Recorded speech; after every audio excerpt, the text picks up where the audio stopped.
On our world, we're going to create a machine where we can continuously watch skeletons duel. I have no idea how this will work, so we'll need to flesh out the concept and create it first. So this was my first idea. So we have like a track that we run down and then they shoot at us, but instead they hit each other. So I put these fins up here so that they can only shoot at us right when we're in front of them, and then we'll just run down and then they're all fighting by the end. But, it did not work though. They need a lot more time to shoot. So they'll draw their bows, but they will not fire. So back to the drawing board.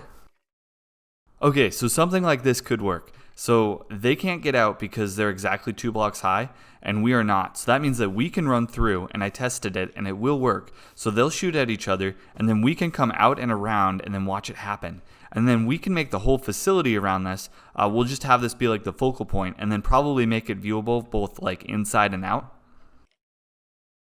What I'm thinking is we'll put the display front and center on the first floor. Since it won't be that long, we'll want masses on both sides of it to give the building more prominence. And then it's so thin that it'll actually be part of one of the walls. So because it's the focus of the building, we'll raise the entire height of the first floor off the ground so that from the outside we'll still be looking up at it a bit.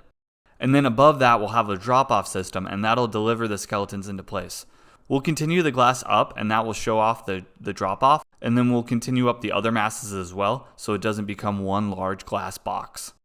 And then aesthetically, we'll go for a modern look. I'm a big fan of the modern build style for automatic farms, and really any other wacky builds that are beyond the survive and definitely into the thrive part of the game.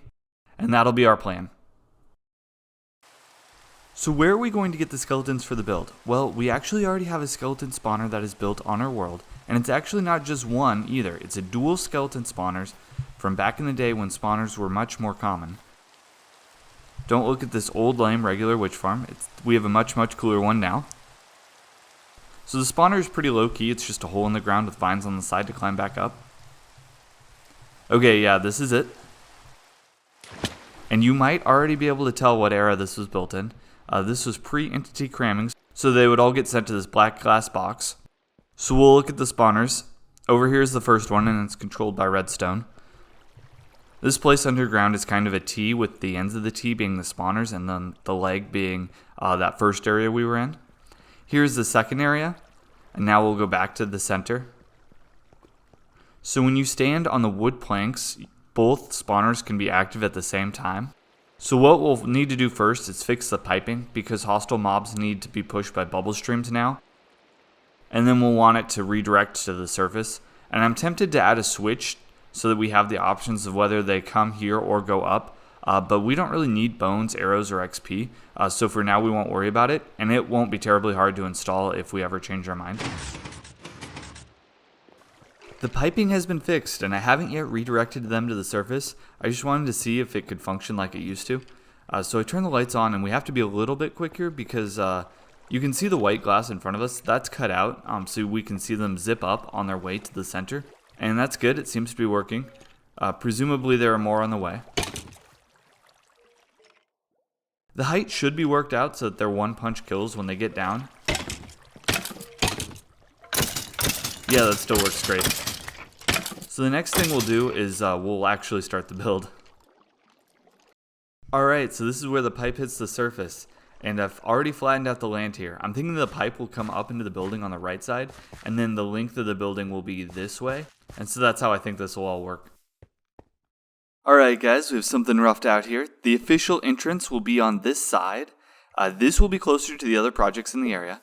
So we'll just go up and through and in here now. And so this will be the vaulted display. Easily visible both inside and out, and the skeletons will fall down between the trapdoors. The way I'm thinking this will work is we will fall down on this side, on the right side, and then run through all the way to the other side. Over here we have the pipe that will be hidden by the wall, and then on this side we have 2 boxes that I have some ideas for decoration for, but we'll see. We'll definitely need a ladder to the second floor, which at this point is just a platform. So here's the aforementioned pipe, and this floor will be dedicated to getting skeletons into place. And unfortunately, with being pressed up against the glass, this will be a little bit more complicated than it needs to be. I feel confident that this is possible, though, and possible to do in an aesthetic way. So I'll be working on that next. I was poking around down here again. We have the loot storage on this side and then the enchanting area on this side. And I found this iron unbreaking 2 sword that apparently I didn't want to throw away at the time. So that sheds a little bit of light on how developed this world was when I built this. Presumably looted everything else good that was in the chest. Alright guys, I threw something together as far as drop off goes, and so now we'll see how it works with the skeletons. Usually they just instantly spawn when I flip it. Okay, there we go.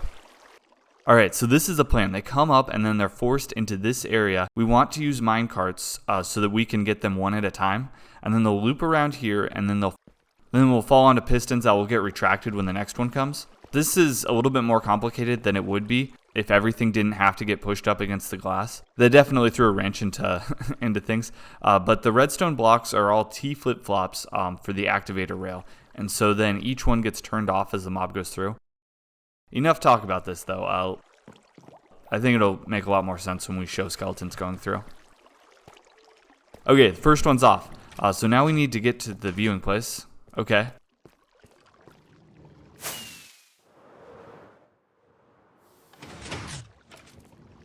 Yeah, this place could benefit from a roof. So he gets dropped off and now the activator rail turns off and then the next spot will be available for drop off. Yeah, this works just fine. Alright, here they are from the outside. Now let's take a look from the inside. Let's do a little test run here. Wow, this ice is really hard to get traction to start running going. Yeah, a bit of a fail there. That's okay. So the more I was thinking about it is we should get pushed by slime blocks to direct us through this. So then we just move through it automatically. And so that's what I'll get working on next. Alright, I have the slime blocks in place to push us around. So second floor is this direction. Lots of decorating left to do. So basically the system is just ice, pressure plates, slime blocks, and pistons. Let's check this out. So we'll get pushed down here. Fall down here. Get pushed around here, and then pop back up. And the process is pretty quick, so that'll give us plenty of time to view the skeleton brawl. I'm finishing placing a lot of the blocks in this project, and looking at the floor to roof height, I see a lot of open space above the drop off, and I do like the ratio or proportion of the heights, but I want to fill in that space to make it just a little bit more filled out. And I shouldn't go too far down the rabbit hole of decorating when this isn't complete, but I'm thinking that we'll want to just hang something from the roof, maybe like a fossil or something to go with the skeleton bone theme. I don't know. I think I'll try that now though.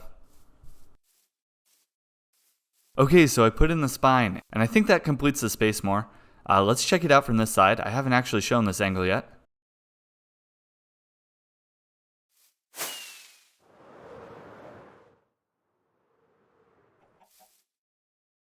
I might lower it a little bit yet.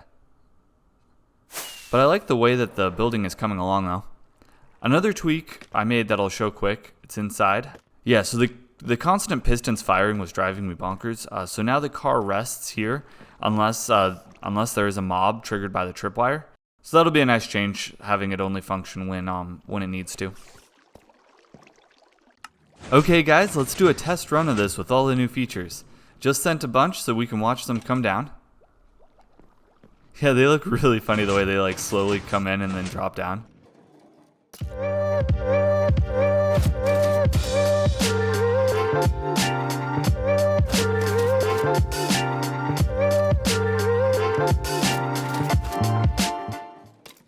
Okay, let's give it a go.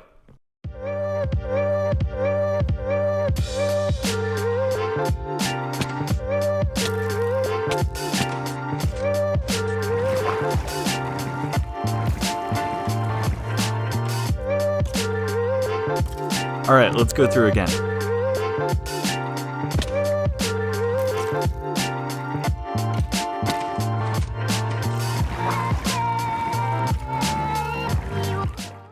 Well, there you go. Surprise, surprise, the enchanted bow and gold armor were the ones that won. Look at this beautiful sunset. Yeah, so I didn't think when I made my initial mock-up in creative that we would have to go through it multiple times. Maybe I'm not supposed to say that. But I do like the chaos of going through it and getting pushed around. It's kind of like a fun water slide that you just keep wanting to go through. So I actually don't mind it. And this project isn't 100% yet. There still are some decorations and stuff I'd like to add. But if you like display projects, check out this episode. I made one with the Evoker. Otherwise, have a wonderful day.